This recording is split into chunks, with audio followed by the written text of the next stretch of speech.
What's up, guys? Welcome back to the channel. Here we are with another reaction. In this one, we have the only country that supports India. This can shock you in the conflict between India versus Canada. Now, before we dive into this video, if you guys happen to enjoy, please don't forget to smash subscribe, give the video a thumbs up, and let's dive right in. India in details. It is definitely one of the worst, if not the worst, moments when it comes to India-Canada diplomatic relations. Yeah. But who is on Canada's side? And who is on India's side? Oh. Before I try to answer that, I would like to remind viewers that Canada is a state with a genocidal track record and is a terrible example of ongoing European expansionism on stolen or deceitfully acquired land. Not only that, Canada is also seen as an important puppet of the gang of the Western colonial criminal states that uses Canada for its own ugly geopolitical agenda. But there is definitely something fundamentally wrong with Canada. Yes, Canada is increasingly being seen as the Pakistan of the West. But actually, it's even more dangerous and in ways worse than Pakistan. Canada is more dangerous than Pakistan not only because it has more money than Pakistan, but also because it is an integral part of the gang of the Western colonial criminal states. Not only that, unlike Pakistan, it has managed to successfully portray its fake and shiny image to the world. So yes, India can easily defeat Pakistan on multiple fronts, but for India, it might take a lot more effort to defeat Canada. Canada is a safe haven for many who are described as India's enemies. And for many years, it has been a safe haven for Nazi war criminals, along with thousands of other war criminals from Europe. So, regarding this India... It is a safe... Hold on, I didn't know this, Canada. A safe haven for Nazi war criminals. So they just living peacefully? Nah. This can't be... What?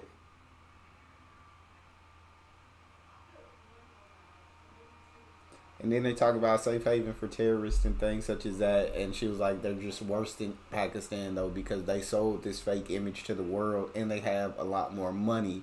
So, and they're part of the dangerous Western criminal gang of states. Versus Canada situation. Which countries appear to be on Canada's side? And which countries are likely to support India? Let's take a look. Number 8. China. China seems to have been enjoying the ongoing difficult situation between India and Canada for a long time. And it seems that the dragon is trying to hit two birds with one stone. Its state-affiliated media criticizes the West and India at the same time, while presenting China as a good guy. However, Indians shouldn't forget China's ugly designs regarding the Khalistan issue, which has been exposed multiple times. In the 7th position, it is New Zealand. The country has already officially reacted to this situation. However, there is a twist. Read these lines here. It is still about allegations. Seems nothing is proven yet. So why is Canada creating all this drama in the first place?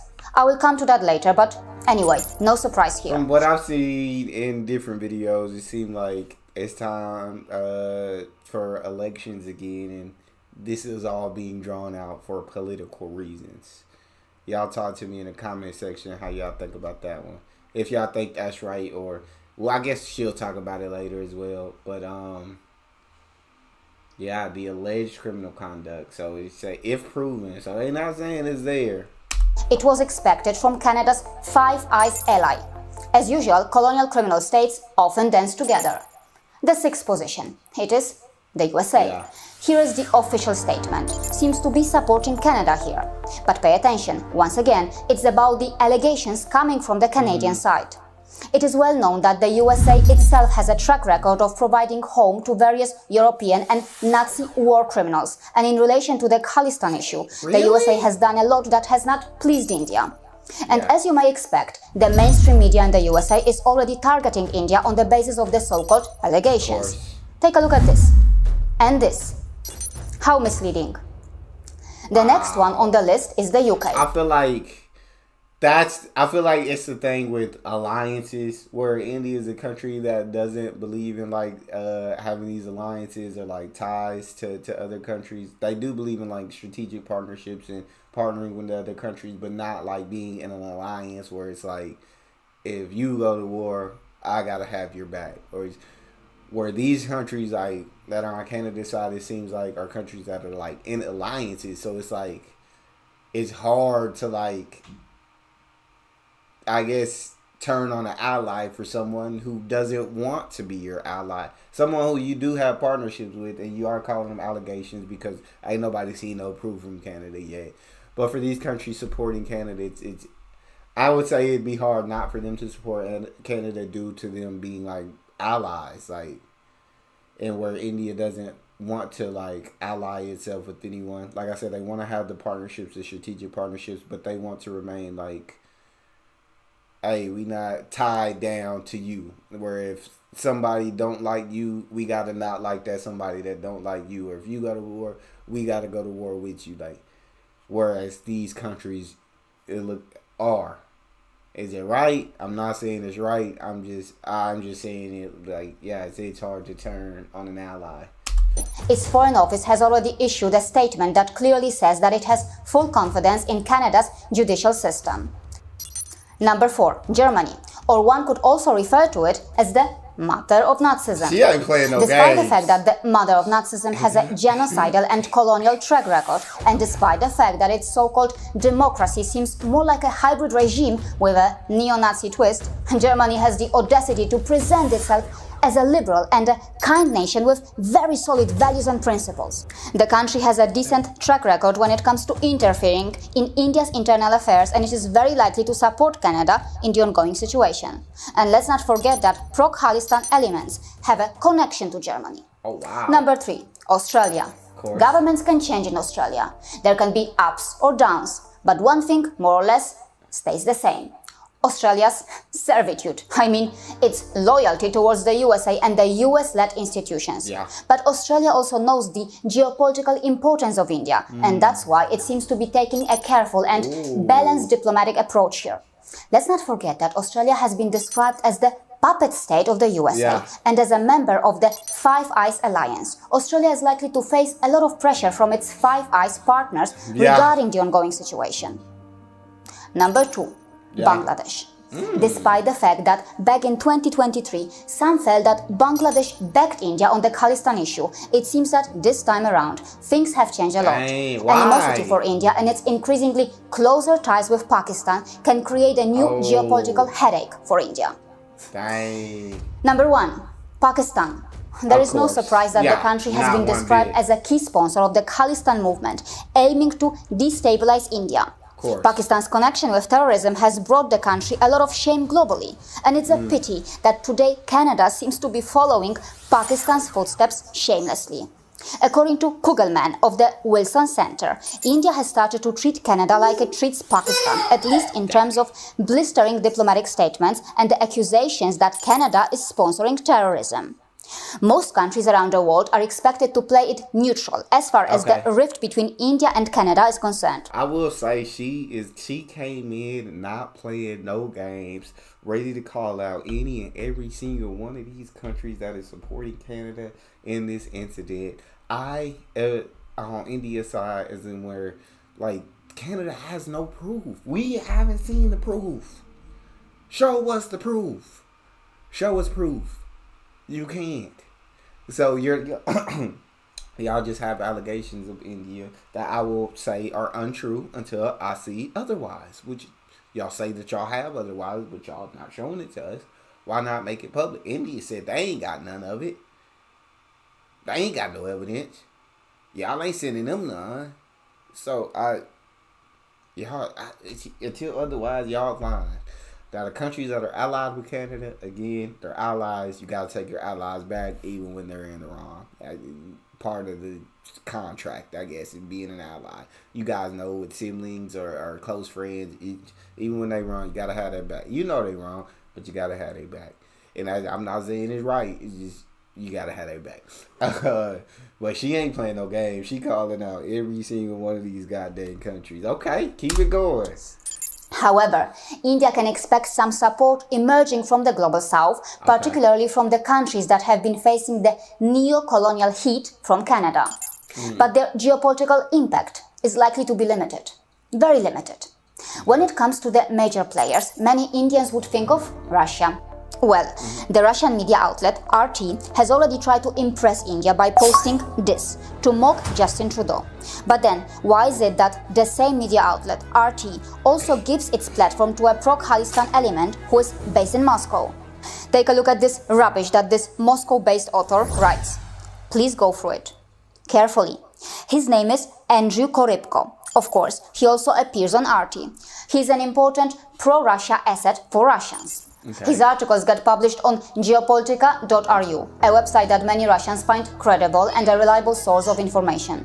You may not see Indian media outlets and many others revealing this pro-Khalistani side of Andrew Korybko, who has also been saying sweet and wonderful things about India.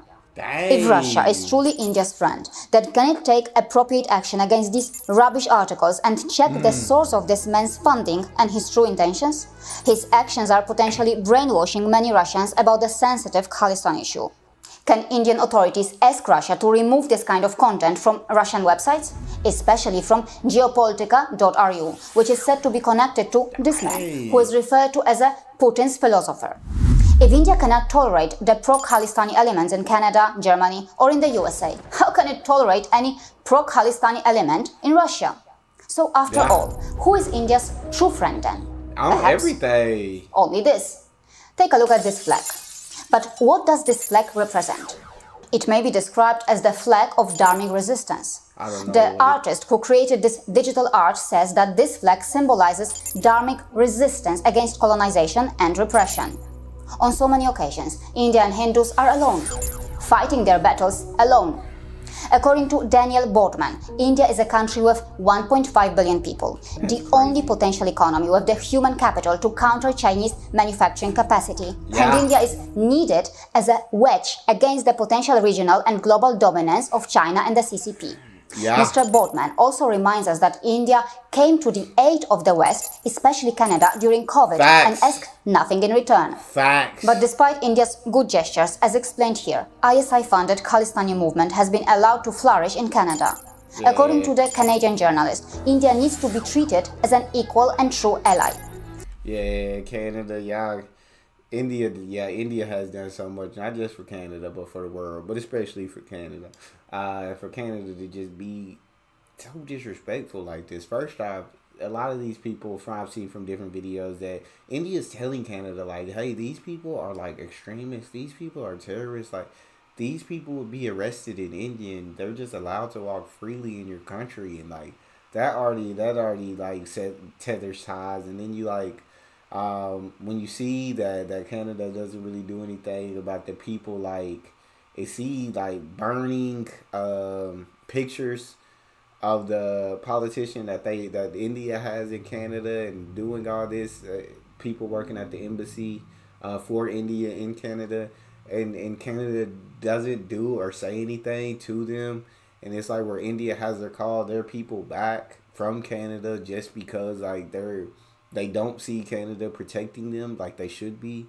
That's ridiculous. That's ridiculous. No reasonable ally would tolerate what Canada has enabled for the last 4 decades in regard to the violent Khalistani movement.